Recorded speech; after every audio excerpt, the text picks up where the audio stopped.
आज जो तीसरा दिन है नाइट कर्फ्यू का, रात्रि 10 से सुबह 5 बजे तक, तो आज जो मैक्सिमम लोग हैं वो घरों के अंदर ही थे। बहुत कम लोग बाहर दिखे।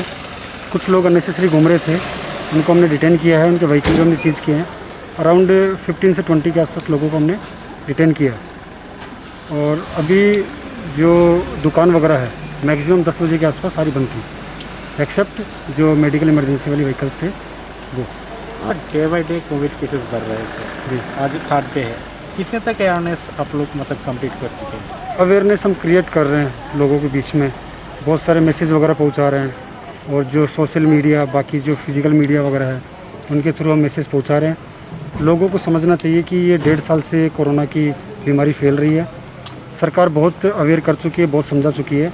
अभी उनको खुद को सुरक्षित करने के लिए, स्वस्थ करने के लिए घर में रहना चाहिए। और जो गवर्नमेंट बोल रही है उन कानूनों को पालन करना चाहिए। नाइट कर्फ्यू उनमें से एक है, ताकि लोगों के बीच में कॉन्टैक्ट को कम कर सके, मिनिमाइज कर सके।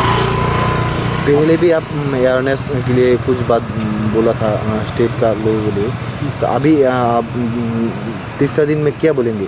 मैं लोगों को ये कहना चाहता हूँ कि जो हम रोड पे खड़े हैं, सारे सिविल एडमिनिस्ट्रेशन, पुलिस एडमिनिस्ट्रेशन खड़े हैं रोड पे, वो इसीलिए खड़े हैं ताकि लोग स्वस्थ और सुरक्षित रह सके। तो कृपा करके जो नाइट कर्फ्यू है उसको फॉलो करें। उसके अलावा जो कोविड के जो गाइडलाइंस है, सोशल डिस्टेंसिंग, मास्क पहनना और मिनिमम घर से बाहर निकलना। घर में अगर आप रहोगे तो हॉस्पिटल में जाने की आपको ज़रूरत नहीं पड़ेगी, तो आप घर में रहिए, सुरक्षित रहिए। বাংলা যেটা শুনেছি আমি খবরে এটা 10টা পর্যন্ত, 10টা থেকে কারফিউ চালু, ঠিক আছে মানছি, কিন্তু বিয়ের অনুষ্ঠানের এটা আওতার বাইরে। ওকে, এটা শুনে আমি এসেছি, না হলে আসতাম না। পুলিশ বলছে এটা নাই। কেন ওরকম পেপার আছে দেখেছেন? দেখাতে